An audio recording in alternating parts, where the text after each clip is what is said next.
What's going on, guys? My name is Joe Graves, and this is Mastering Business Growth. Running a business can either be amazing or an absolute nightmare. So on this show, I speak with people who are killing it in business, and I find out what it really takes to succeed. If you think you'd be a good guest, then drop me an email at joe@innersound.media. Enjoy the episode.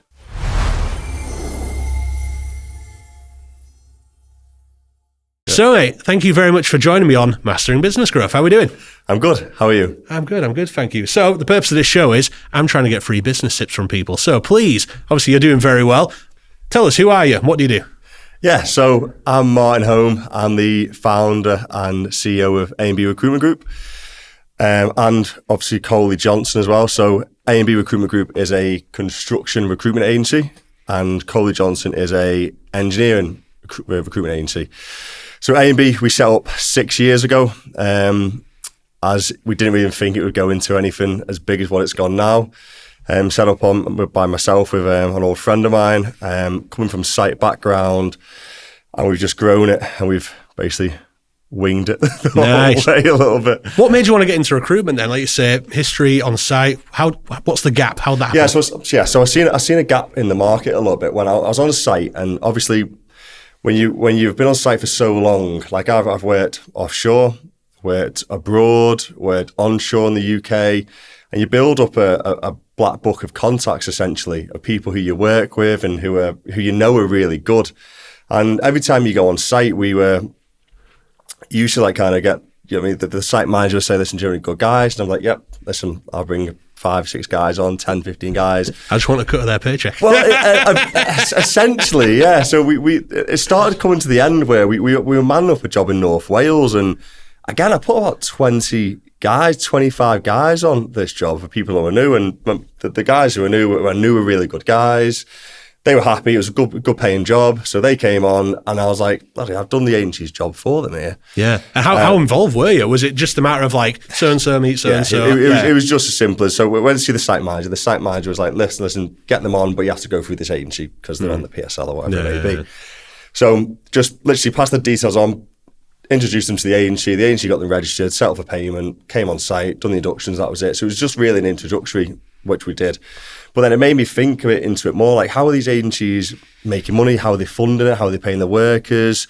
So it was just kind of like, I just thought about it at first. So like, how do they do it? And I started doing research, and I continued working on site, find out how it all worked, how a recruitment agency would work, how they get the funding, what insurances you need, how they outsource the payroll, what legislation you needed, and accreditations and things like that. And I was like, it was just a thought at first, and I didn't think anything of it. And I thought, if I can set one up and just do what I've done here, rather than giving it to another agency, I can say to the site manager or the project manager, say, listen, well, I've got my agency, can we go through this? And it was just as simple as that. We just had an idea, and I thought, I had the candidates anyway. I've worked on site all my life, so I knew clients as well who I can try and get in with. I knew I had a big black book of candidates. And I thought, right, let's just try and put 2 and 2 together here, and let's try and just set something up on the side. Didn't think it would go into anything. And that's all it was at first, just setting something up on the side. I set up, I did loads of research for a few months. And then I thought, you know what, I'm just going to go for it here. I set up a limited company. And I reached out to some funders, some banks, and they helped me out with getting it all set up. I had to get it all grow status and things like that. There's loads to it essentially, and yeah, I got. There was one job which I reached out to a client, one of my old clients, and he said, "We've actually got a job starting in January. I'm going to give you a shot. Do you want to man it up?" It was like 16 workers for 12 months project. I worked it out. It would have made us about 5 or 6 grand a month. And I thought, you know what, that's actually enough money where I can actually quit my job and do this full time. So did it feel different doing it like formally? Did it all of a sudden like, oh yeah, no. I was nervous. I was like, what do I do here? You were essentially just kind of not making it up as you go along, but like we didn't have a clue what we were doing, and we were learning on the job every single day. But we obviously knew what we were doing with the construction side of things. We knew how we knew to get the workers. We found good workers.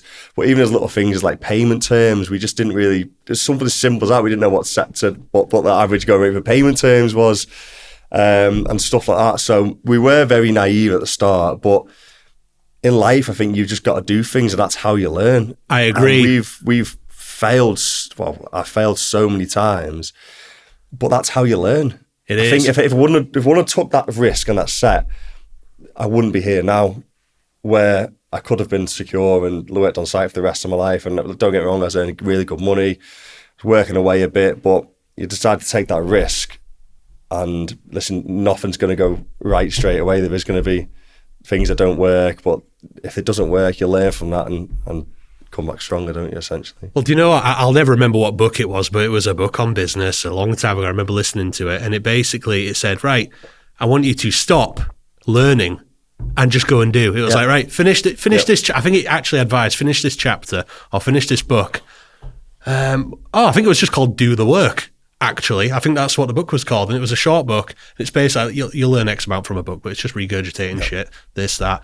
You're going to learn when you get in the trenches and you start actually just making mistakes and be like, right, I'm never making that one again. Yeah, I actually don't mind failing. It sounds weird, but it's a lesson learned, and it's a big lesson learned.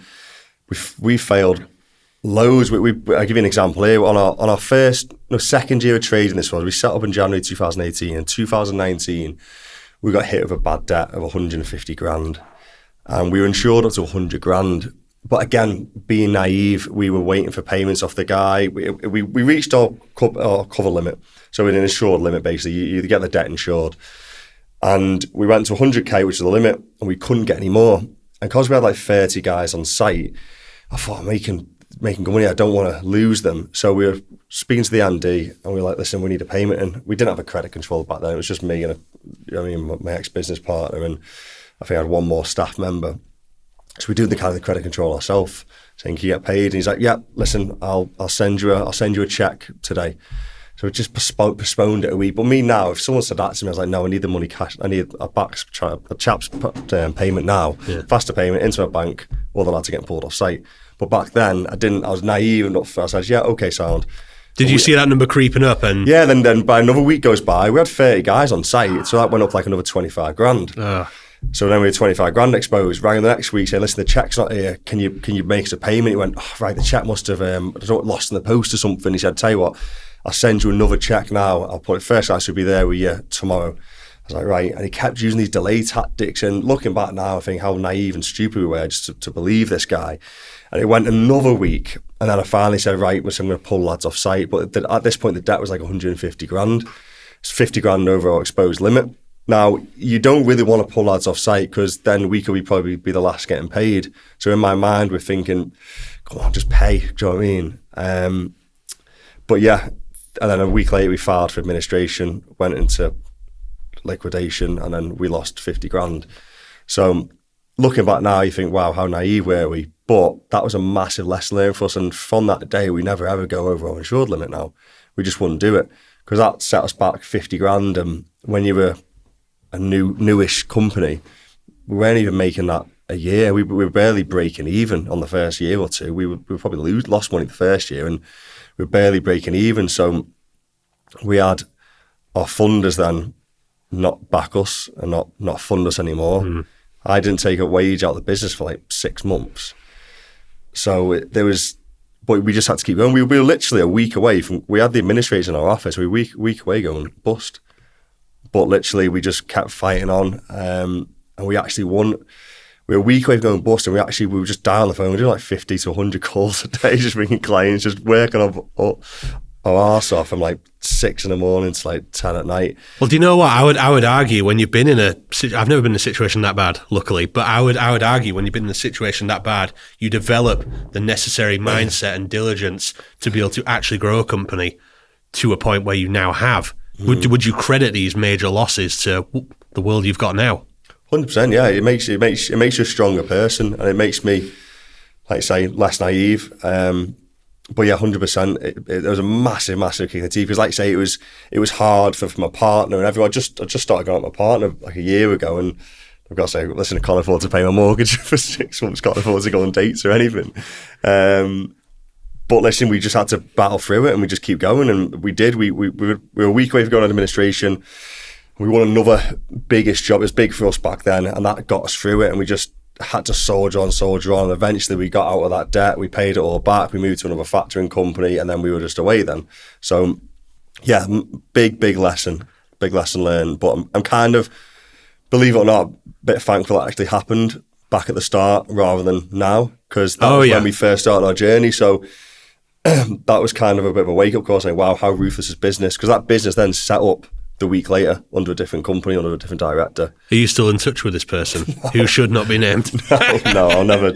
I don't need to do business with people like that anymore. But back then, when you first start, you want any business is good business. Where now, not any business is good business. We're in a situation and a position where we can actually pick and choose who we work with, to be fair.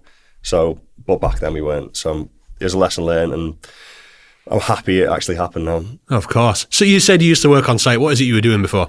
Yeah, so I did an apprenticeship doing pipe fitting.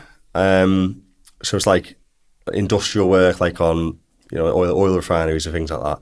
So I did an apprenticeship there. I had to work away from home when I was 16 for a year, which that grew me up a little bit as well. Because I think all my mates were going to uni and staying on for sixth form, and I was living in a 2-bedroom house with a bunk bed with some random guy I didn't know, and I was a 16-year-old, and we were walking half an hour in the rain and wind down to site, and I think I was on 70 quid a week, which was, do you know what I mean? Me and my brother back, when we were kids, our dad had a construction company. Yeah. It was, go get a job. No, right, you're coming to work with me then? Yeah. No, and 70 quid sounds generous looking back. Think about what we used to do.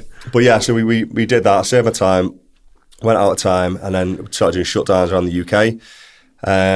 Got bored of that, and I thought I want more money, so then I went to work offshore in the oil refineries, not oil refineries, oil rigs. Again, did that for a few years, and then we met other contacts there, and then I got a bit bored of that as well. I thought I want to earn more money. So then I got in touch with a few people out there who then started working abroad. I did a big job in Italy, which was really good. Did a job in Sweden, a job in Rotterdam. So then I travelled the world, travelled Europe a little bit, working. That was really good, really, really cool. I was earning good money, meeting loads of new cool people. And then again, I came back to the UK, and that's when I started thinking about the agency. I was back for a year, and I thought, this just isn't me. I'm too passionate. I always wanted to grow more and do things, and I thought, I don't want to do this the rest of my life.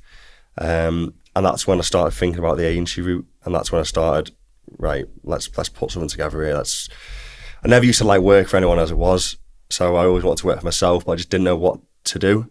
So these things kind of fall in your lap, don't they? Don't get me wrong, different timings, this might have never happened, but everything had to fall in place in the right time, in the right place, and like that's why that's why I'm kind of thankful that all these things have happened, even though there's some bad things have happened. I'm thankful for it, because it's like the butterfly effect. If it would have happened a month earlier, I might not be sat here now. So yeah. That's what I've come from a site background, essentially, yeah. Yeah, of course. A little micro question before I move on. The 16-year-old dude that was sleeping beneath you, did you ever make friends with him? Did you never speak? You walk into work? No, we obviously, okay, we were mates for the apprenticeship, but then how it worked is you did your apprenticeship, and then I think he was based down in like Milton Keynes or Reading somewhere, then he got moved on, and I got moved on. Never spoke again. Right, fair. Well, do you know what I was wondering? Because like I say, I've got a bit of experience working in construction from when I was younger, and I'm very aware of the culture. It is, unless you've worked in construction one way or another, you won't be aware of just, again, what the culture's like. Do you think knowing that inside and out with real experience gives you an advantage over competitors? 100%, yeah, 100%. I think we see it all the time with recruitment agencies. Essentially, they employ people straight from uni or to come from a sales job or something like that, and they don't actually know the actual market they're recruiting into, which is a really big advantage to me. I think how I sold on the phone at first was, listen, I was a pipe fitter by trade, did a bit of supervision. I know the industry quite well, so I targeted them companies at first, and they all bought into that. Like, you know what, fair play. You actually know what when we speak to someone, a client, we actually know what we're talking about, rather than just speaking to someone from a sales background who doesn't know anything about the actual market. So it did benefit us quite well at the start, because that was kind of my sell. That's kind of my BD at the start, saying, listen, I've come from a site background. I know loads of good candidates personally. I've worked with them. I can give you these guys. Because I'm curious, like, how many problems pop up just out of people blindly going, oh, I found the guy, but they have no idea. You'll be able to look at someone, have a conversation and go, I know they're not going to let you down. Yeah, 100%, yeah. I think in construction especially, you've got, there's so many no-shows. It's quite rife for it, especially like the lesser like skilled operatives, maybe the labourers and stuff. They don't really, they're getting out of bed for 13, 14 or 15 quid an hour. And so it does, we try and teach everyone, even if they come from they're not in construction themselves, even our like internal recruiters, we do extensive L&D on the construction industry with them, so they know about how candidates are, how clients are. We go into detail when we're briefing candidates. So, for example, if we have we need electrician, and they're 30, 40 minutes away from the job. You say, how are you going to get there? Have you got a car? What's your personal life at the minute? Like, have you got kids? Who's looking after the kids?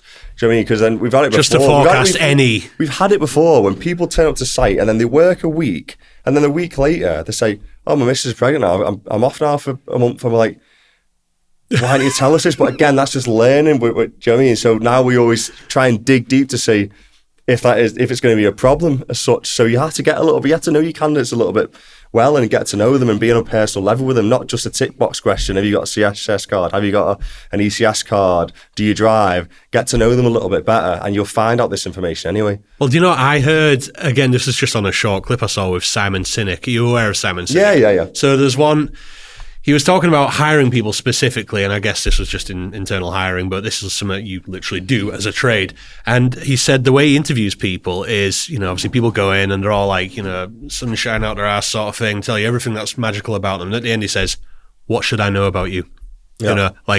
Because everyone's got something that they're dealing with that could be a problem. Yep. Is that something you even have to think about anymore? Or are you just so pre-programmed into find out, right, where are the roadblocks, what we're going to have to do before I pitch you to the client?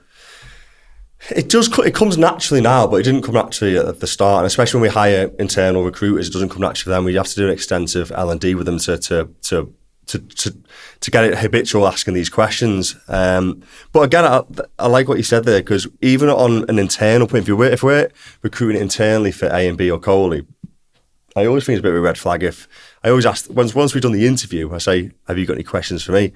If they haven't got any questions for me, I think that's a little bit of a red flag.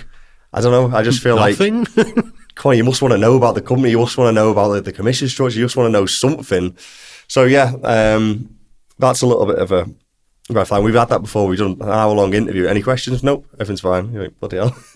Would you even send someone off to a job like that? Or does that immediately, from your perspective, does that immediately mean they're going to be a problem?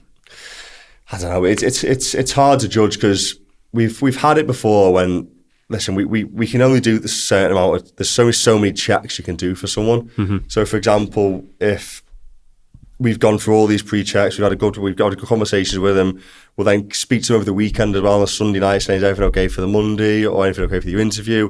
We'll keep in touch with them as much as we can, but there's still, honestly, got people who just still no-show for an interview or no-show for the day's work. How much is that your fault? Like, for example, the end client, of course, will go straight to you and be like, what the hell happened? Listen, you got to take accountability, but it isn't our fault, because I say to all our consultants, as long as you've done everything that we're programming, following the process, and you're checking all the cards, you're referencing them in detail, you get to them on a personal level, you're briefing the job, you're making sure they can get to the job, they've got the right tickets for the job and everything, go as much detail as possible. Then you check in on the weekend as well to make sure they're still okay for the Monday. And if they still don't go, what else are you meant to do? There's nothing else. You can't physically go to their house and drag them to site or drag them to the interview. We're dealing with humans, aren't we, the other day? We're not selling cups or bottles, which humans have a mind of their own. And that's one thing you can't control.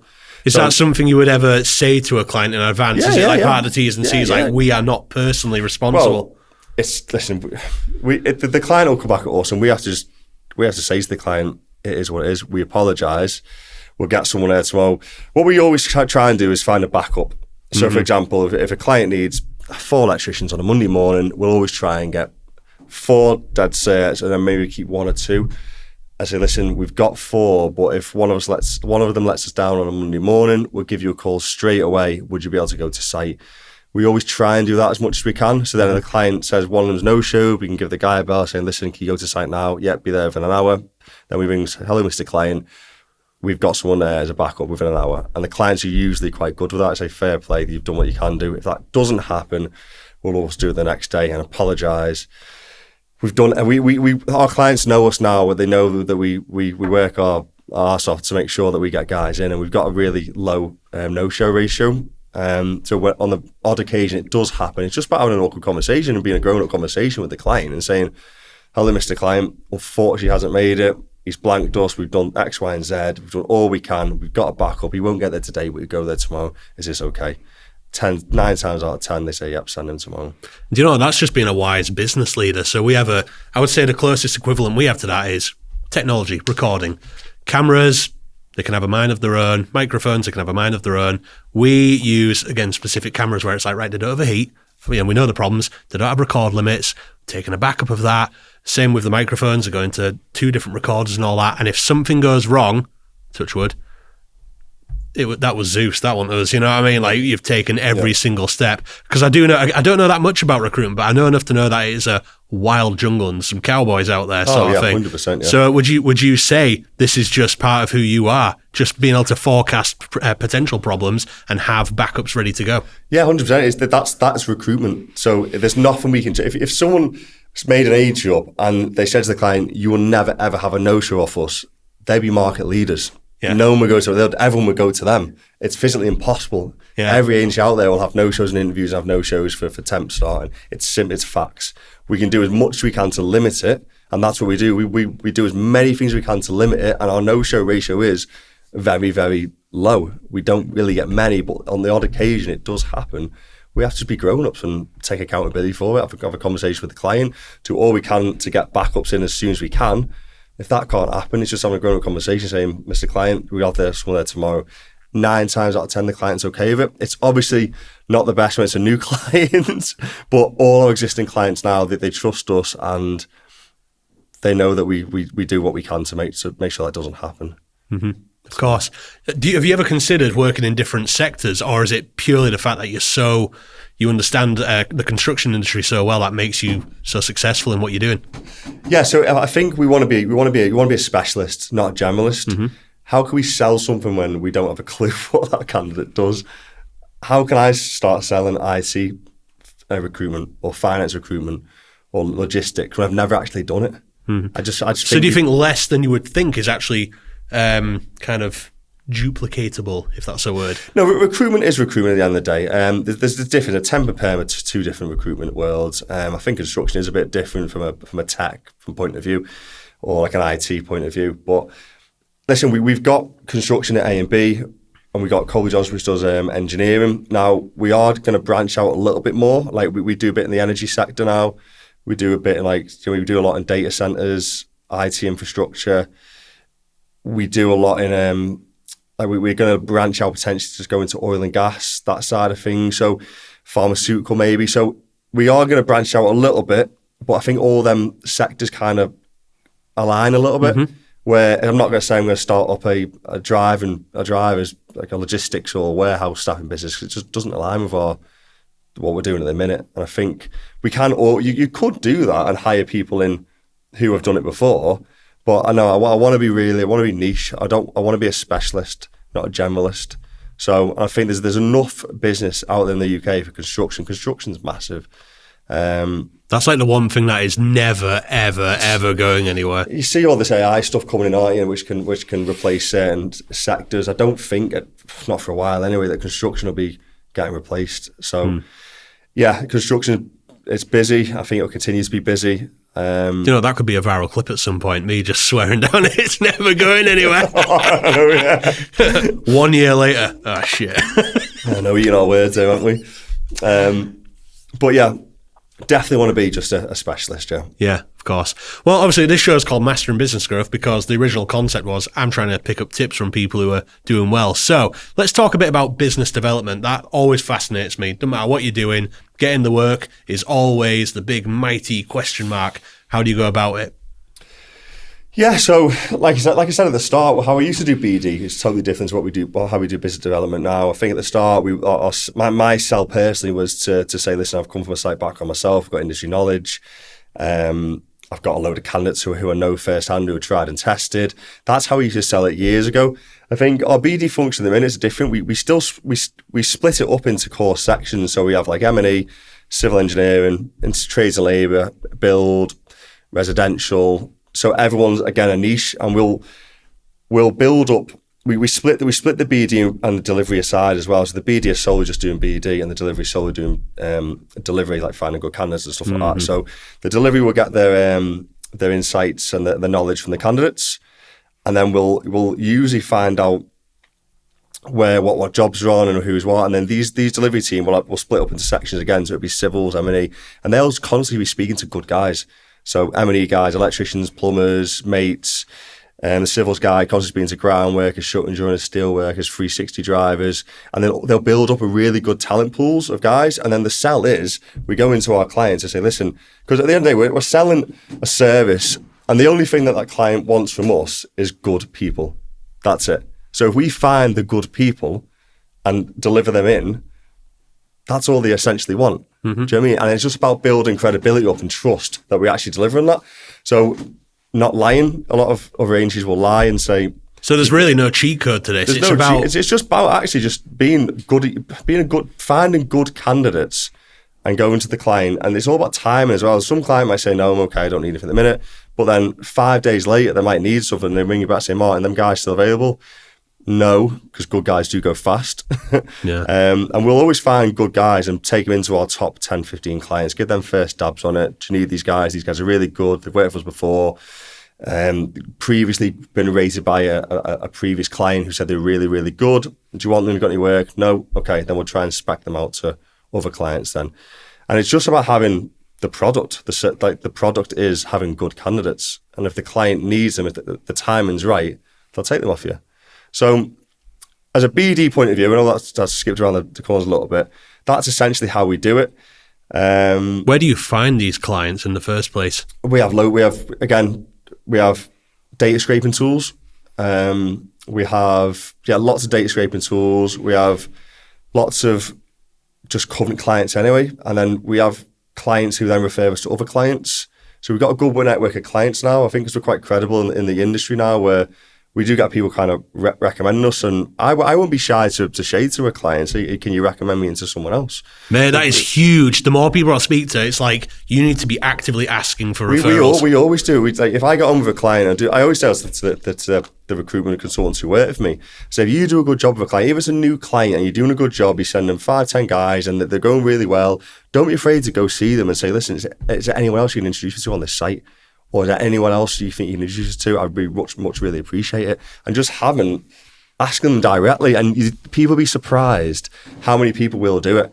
I get loads of work from doing that. I've got probably about 20 good clients who I can call probably mates now, who I go for a pint with, I go to footy with, play golf with. And I can just go and ask them when I'm playing golf with them, saying, and what's new in the industry? They'll ask me for market insights. I'll ask them for market insights. So who's on that job? Do you know anyone? Oh, X, Y, Z company. Do you know anyone there? Yeah, I do actually. Do you mind making me an intro? Yeah, I will do. I'll intro you on WhatsApp or an email. And it's just as simple as that. And getting introed in by another client saying how good we are compared to me saying how good we are, the client would prefer to hear from the client, wouldn't they? Do you know what? Again, this just keeps getting repeated by everyone that's actually making money. I think I might have actually done it. I might have mastered business growth. I think that's the answer. Everything you just said there. And cross-selling as well. Cross-selling. So this is why we split our sectors up. So M&E, say trades and labour, and civil engineering. So the civils will go on site first. So if we've got the civils package, why can't we get the M&E package or get the interior fit-out package or the steelwork package? So going to site when the civils are there and then asking them who's on this site is another good one.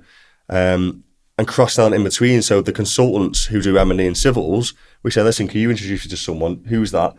And do it between themselves and split the commission up a little bit. Say, listen, give them an incentive, take 25% of the commission on this if you pass me a lead or whatever it may be, and start cross-selling a little bit. And again, with temp and perm, cross-sell as much as we can. So the clients who we've got for perm, we should be trading with them temp and vice versa. And there's a lot of companies out there who don't do that. So it's just about asking the questions, going to your perm team or temp team saying, can I make, it's just a simple intro actually. If you're working with a client who takes white collar perm off us but don't do blue collar, someone might say, can introduce you into and say, listen, I've got a blue collar specialist here, can I introduce you to him and put in the email? There's no reason why you wouldn't do that, because they're already working with you. Why wouldn't they? They trust you to deliver one part of the package. Why wouldn't they deliver you to the other side? So yeah, cross-selling's a big thing as well. No brainer, mate. No brainer. I'm curious, because you mentioned about operations as well, and I do want to touch on that. I'm curious, is there such thing as the perfect balance between having the right amount of clients and right amount of candidates? Or is that always a big old balancing act of trying to find the right amount of each? We just keep growing. Right. You ever find there's a massive, like, oh shit, too many clients, not enough contractors, or? I think the market's changed, especially since Brexit and even probably COVID actually. I think it used to be it's now harder to find good candidates than what it used to be when we first started. Do you know why? I think Brexit plays a part of it, and I don't think there's enough young people coming through the industry. I don't think there's enough people doing apprenticeships. I think the older generation are retiring and no one's replacing them. I do remember hearing that, like everyone's being kind of influenced, if you will, to become some kind of entrepreneur or something with a computer, plain and simple. Yeah. It's less of a thing. There's more people wanting to be YouTubers and stuff like that now than wanting to go and work on site doing plumbing or whatever. So I don't know what can change. They need to incentivise. I don't know if the government can incentivise it more for getting more apprenticeships in, or making it that the pay is going up, don't get me wrong, but I don't know what the answer to it is. But there's definitely a skill shortage. They need to get people, the youngsters, wanting to work on site somehow. But like I say, you can go set up a YouTube channel and earn quite a lot of money working from home, can't you? In the nice warm, rather than being in the cold and on a construction site. So yeah, it is harder to find good candidates. That's why we predominantly speak to candidates every single day, because once you've got good ones, you don't want to let them go. We used to do it all the time actually, where guys would finish on a site and then we get good feedback from the client, and then we didn't have enough clients to sell them back into. So then we'd let them go, and then another agency would pick them up, and I think that's bad. That we want to be, we're just letting our good products go there. So we started to really increase our clients, and then getting good candidates and feeding them into it. And it's about, if we keep building keep giving the clients good candidates, they're going to build up a bit of a trust and gain a little bit of credibility. So when you do say you got good guys, they think, right, okay, yeah, let's bring them on. If Martyn says they're good. So yeah, that's, yeah. Yeah, lovely. So where do you find the candidates then? Is it the same kind of mission? Obviously, like you say, you build up, is it the same kind of thing? Referrals? Oh, I know a guy. Yeah. So we've got a database now of 150,000 candidates on our database, and a good chunk of them, like inbound, they come to you. Well, we obviously, you put adverts out, so we'll put our adverts out on the main job boards, and we've got it so it syncs in. So anyone applies to job boards, it pulls through to our CRM system, but it uses AI technology. So say if like we put an electrician job up in, I don't know, Liverpool, and then a labourer applies for it, it won't pull it through because the AI technology will see that it's not electrician, but an electrician pulls through, it'll pull it through, and it'll go into our database then. Do people ever lie to bypass that? No, because it wouldn't benefit them anyway, because we'd soon find out that they're not an electrician. So there's no real point in that. There's no real benefit to the worker to do that. They can go on our database as a labourer. So we have constantly, like, have WhatsApp groups, have Facebook groups. We have other job boards where you can search CVs. We have data scraping tools. We use LinkedIn a lot, LinkedIn Recruiter, and we just gradually build it up. So, like I say, you don't know how good they are till they go out. There's only so much work you can do. We triple reference every single worker who goes out of us, and we know quite a lot of people in the industry now. So we know that someone's worked for Bob the Builder, and that Bob the Builder is a client of ours. We can directly go to Bob the Builder and say, listen, I've got a John Smith here. He said he worked for you last year. What was he like? Tell me the truth. Yeah, he was a good guy. I can vouch for him. I said, because I'm going to put him out to another client, a big client of ours. We don't put rubbish. We don't put bad lads on site, so can you just please let me know the truth? And they say, yeah, Martyn, he was top lad. And then there's a bit more of a credible, right, yep, he's worked for another client of ours, he says they're good, we can use him type thing. So obviously when you're running any kind of business, it's so easy to overcomplicate the hell out of what you're doing. And you can get caught up in the weeds, can't you? Yep. So do you ever find yourself referring back to that very first thing where you kind of passively recommended some people, having to bring yourself back to basics a lot just to keep things running smooth? What do you mean by that? Well, I guess, like you say, all these things, that's a lot to do. That's so complicated. All these little things that you do and don't do. You go into previous clients and asking for how were they. Honestly, that is a lot of stuff to keep on top of. But then the first time you got, 20 lads on a job, that was so casual. Do you ever find yourself going back to basics? It's just all a habit. It's all habitual now, I think. I think the reason why it works quite well is because we split the BD and the delivery up. So the BD have JDs, they've got set things to do, and the delivery got set things to do. I think in the past, a lot of people have done 360 recruitment where you do the whole thing. And I think you have to be a really, really good recruiter to be able to do that. And I think you've got to be good at business development, you've got to be good at account management, you've got to be good at delivery, resourcing, you've got to be really organised. And I think to find people who've got all the traits to make a good 360 is hard to come by. Don't get me wrong, if you've got a good 360 recruiter, I mean, they're worth their weight in gold. But I think it's harder to find good 360s now. So we split it in two. We have a group of BD and we have a group of delivery.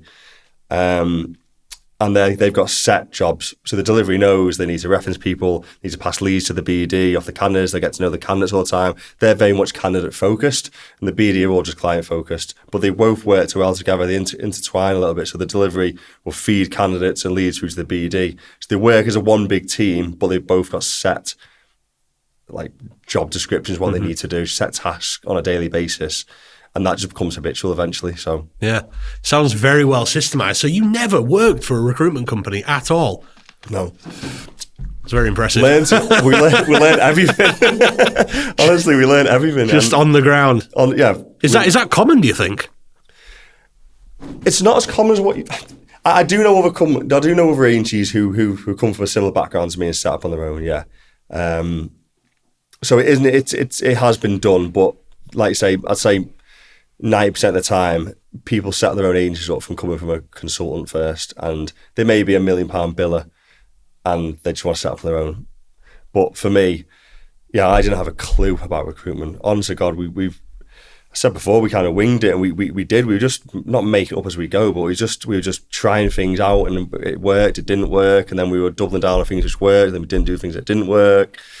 And we just, like you say, we failed loads, and we've just learned from it all, and we've just kept going. I think the biggest thing we've done is just never quitting and always trying to learn. I think I'm very passionate about trying to, I read a little bit, and I watch podcasts and stuff on business, and I'm always wanting to learn. I'm always wanting to try and be a better person, try and better myself. Because I want to be the best. We want to be the best recruitment agency in the whole UK. It's probably a big shout, but especially for construction. And we're getting there. We're getting up there with the bigger boys now. Our name's being mentioned. We're taking recruiters off the bigger boys. We're taking clients off the bigger boys, and we're doing it right, to be fair. So we're only going to keep growing. We've got 3 offices now. We're going to get another 2 next year.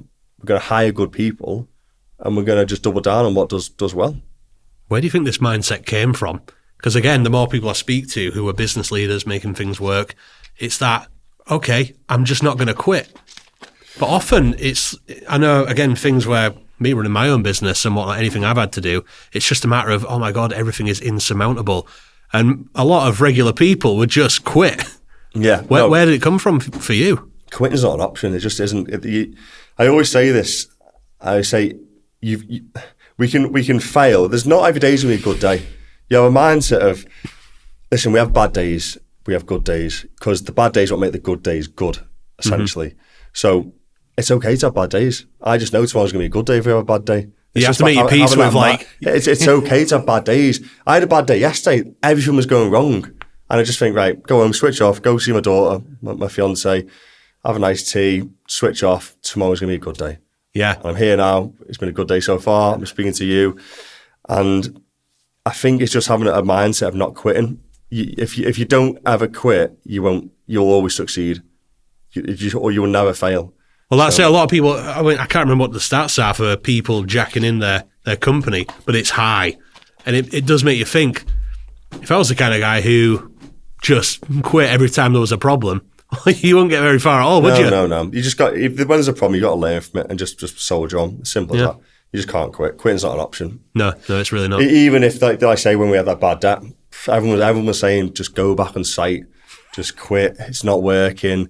I didn't have one of potato. My missus, was, I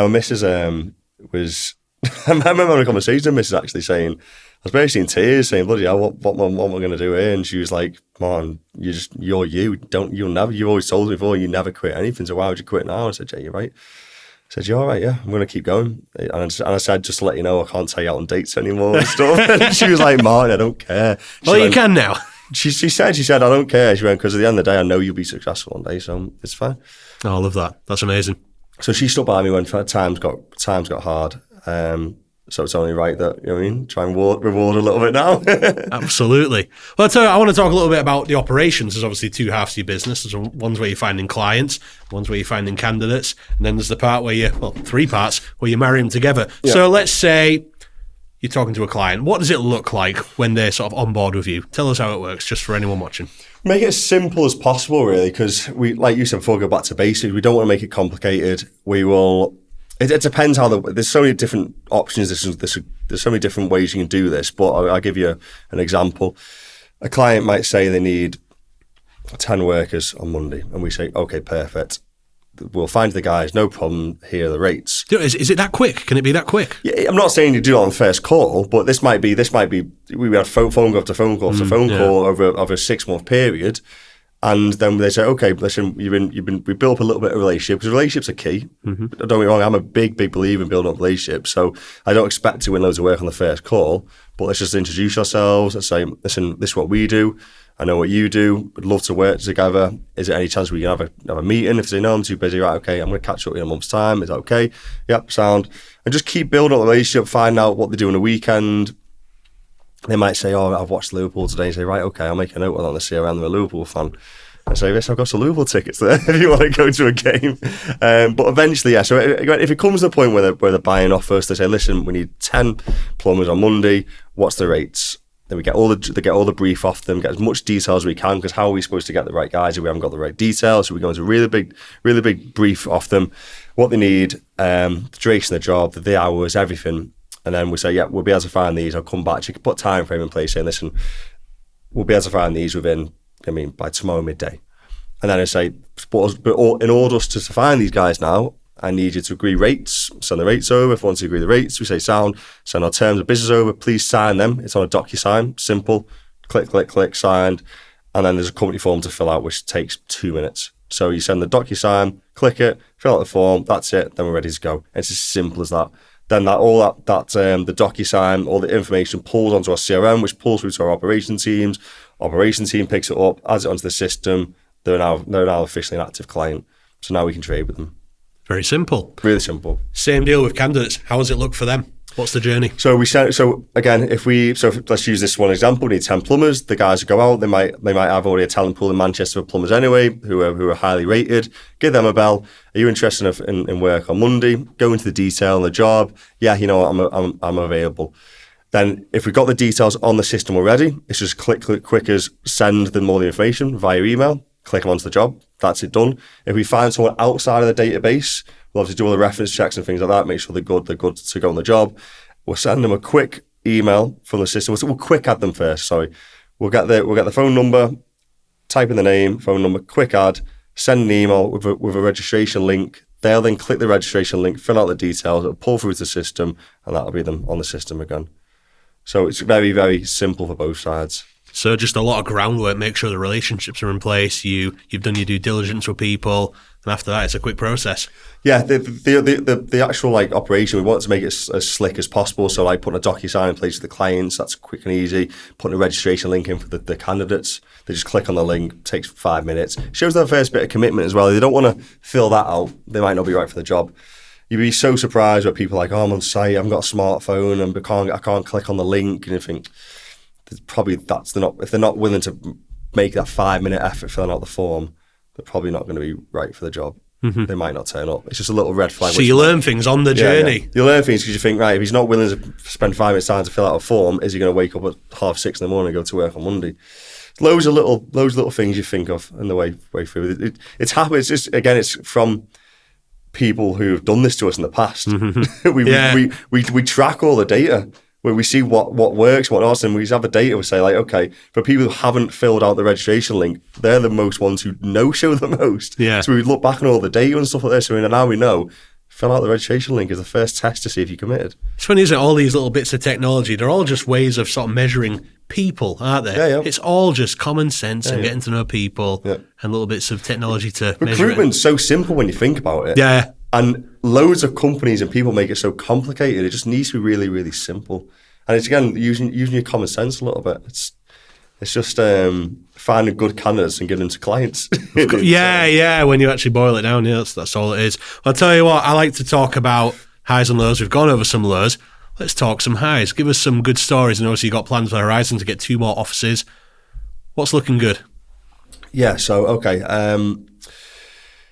Well, we've won a few awards on our way. So we've won, I've won Entrepreneur of the Year award in 2023, which is quite an achievement. Unreal. That was in Holton. I didn't know that. Well, that was in Holton, so that was good. And we won 2 Rising Star awards in the past now. So that's like fastest growth, highest growth in the past few years. So that's been a big achievement for us. Obviously, we've set up 2 offices this year, Liverpool and Manchester. So now we've got 3 in total. And now we're looking to man up, obviously, both offices and then open potentially 1, if not 2, 1 in Leeds, 1 in Birmingham next year. And the year after, go to Bristol and Newcastle. And that should give us the whole of the UK, essentially, except for London. Yeah. So that is the plan to do that. That's huge. How do you plan on keeping on top of that? It's just having good people underneath you, really. Yeah. Having good managers in place, having loads of good processes in place, making sure the compliance and people are using the processes and things like that. If people aren't, it's just about training. Yeah. Train the staff. We do a lot of L&D, so we train the staff up quite well. We make sure the staff follow all the processes quite well. And then once we've got managers in place, it should essentially run on its own to a certain degree. Mm-hmm. And then I can then start working, work on the business, not in it. And we can then go and try and find a good person for leads. And what we kind of sell is the fact that we might look for like a manager in another recruitment agency who can't progress anymore. He can't get to that director level, or he can't. That's it. You know what I mean? He's in a corporate company, he can't climb the ladder. And we'll try and get them people and say, listen, with A and B, we can put you in an office in Leeds or Birmingham. We'll have our own office. We'll kit it up nice for you. You can go out and find you. We'll back you all the way through recruitment. So if you need to hire a couple of consultants, we'll back you straight away. There's obviously progression in you. So say if you come board as a manager, divisional manager, the next step in your ladder would be kind of a regional director. And then there could potentially be shares in the business. So we make sure that there's things that people couldn't get at maybe a corporate company where A and B can give them that. So then we'll build that team around them. So that's how we're going to do it. And that's how we've done it with Liverpool and Manchester. So that's the same. We're just going to double down on Leeds and Birmingham, Bristol, Newcastle, find good managers and build the team around the managers, essentially. Do you know, it must feel amazing when you get to that point, especially when there was a real moment of like, wow, I could quit. I think I need to, I imagine sleepless nights, 150 grand there, and getting to this point where it's like, do you know what? We can give people great careers now and support them along the way. What's that like on a personal level? What does that do for you, just for your own It's amazing, it's amazing. It's like sometimes you have to take a step back. Like I always want more and more, and I always think, we're not there yet. I want to do things 100 miles an hour. And then everyone has to point back saying, but Martyn, you've come so far, and A and B is smashing it, and like, you hear off our competitors, like we interview people all the time, and like, are you the new kids on the block, competing with like the bigger boys and stuff. So it's good, it's amazing, but I just don't want to stop. I just don't want to get complacent. I want to just keep going and keep going. So It's one of them things where you're just walking around like, sick. You just remember all the time. It's not, to be honest, because I'm just so busy all the time. You don't even get to think about it, really. It's only because you brought it up now, you actually think, bloody hell, yeah, but yeah, it's you don't really, I'm so busy all the time, you don't really get to think about it. So you just want to keep going and get that next one, get the next office, and keep growing, essentially. It's just that's what makes me happy. That's my get up and go every single day. So every day is going to be different and see like what we can actually do here. We're part of something special. We're building something really good, and all the people underneath us are on the same vision as us, the same mission as us. They're all aligned with our values, and yeah, it's just good. And it's good to reward people. It's good to reward people, and it's the fact that we've got these progression plans in place that people can climb the ladder. There's a lot of businesses you go to where you'll go on a job and you'll be KPI'd and you'll be micromanaged, and it's purely about do the job, here's your cash. Where we want to incentivize people with progression, bonus, commission, you know what I mean? And then if they are underperforming, we'll look at them a little bit closer and give you the training where it's needed, you know what I mean? And I suppose it's not called, we don't call it micromanage, it's just working closely with people who are underperforming and make sure they've got the training and the development to get to that next level, to hit the targets and stuff like that, and make them progress in the business. Yeah, of course. I mean, I've on a much smaller scale, I've got a similar thing. When you're dealing with the day-to-days in any kind of business, you're just aware and focused on your problems, like what fire am I putting out? What problem do I need to solve? I've got a little thing I keep in my office. It's this tiny little, it's like an interface, so it's an audio interface, first little bit of recording gear I ever had. About 15 years ago, and I sometimes do have to stop and look around and be like, this is great, like look what I've got, look what I built. But you do forget to just stop and take count, don't you? Yeah. All definitely. The time. It's so easy to just be like, oh, that's a problem, got that bill, oh, that client's taking a minute, stuff like that. You can't get down about it. You got to be positive. I think, and it's how you look at things. Like there's the glass half full and half empty situation, isn't it? It's that scenario where you can. We can look at anything as a negative, but we can switch things into positives, and that's what we're trying to do. So we do have a negative. Let's just try and switch it into a positive and just see it from a different angle and just keep the guys motivated. I think being a leader, you've got to not show stress. Listen, we all get stressed. I can handle it quite well. Evidently, sir. But you can't be seen. Do you know what I mean? I'd never ever show that I'm ever stressed in front of the staff, because it goes down, doesn't it? It's like a domino effect. If you're stressed, it just shows it on the staff. So you can't ever show that. So you always got to be positive. I think that's one of the key traits of being a good leader, is showing positivity at all times, even when you're in the trenches and things aren't going too well. Let's keep positive. Let's keep going, guys. We've got this. Do you know what I mean? Yeah. And I'm a big believer in that. That's great. I think, sorry to interrupt. I think it's the same scenario where if you surround yourself with 5 positive-minded people, you be positive. You start hanging around with 5 negative people, you probably are going to end up being quite negative, aren't you? They say that, don't they? It's like you are just the average of the 5 people you hang around with. Yeah, 100%. Yeah.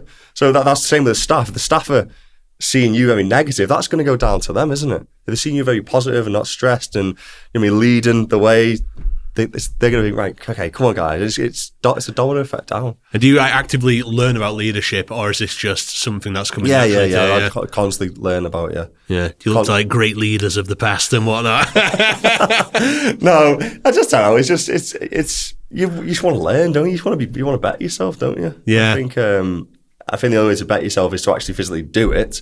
But also we have coaches and mentors and stuff like that we speak to, and they give you good advice. And I think that's key, having a good non-exec who can guide you in the right direction as well. Are these often just pals in a way, or is it formal people you bring in to give you? A mixture, yeah. We've got advisors in the business who actually work directly for the business, yeah. But then I've got mates who do quite well, so you hang around with people who give you advice, and you know what I mean, if I need advice, I go to them saying, and if they need advice, they'll come to me, and just help each other out, don't you? Just being a good human being. That's it. And it's nice as well. The more people I speak to, people at all different heights and journeys, and everyone's got the same problems. Even if you're doing well, it's like the problem of maintaining that as the world around you changes. It's interesting. Yeah. It's really interesting. 100%. Well, I tell you what, mate, I'd like to close it there because this has been great. And any final thoughts, anything you'd like to say?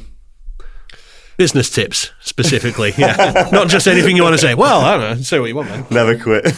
Never quit. Never quit. Is that the golden rule? Yeah, never quit. Love it. Keep going. Right. Well, Martyn, thank you so much. It's been a pleasure. Thank you very much. Thank you so much for watching this episode. Again, if you think you'd be a good guest on the show, then please drop me an email at joe@innersound.media.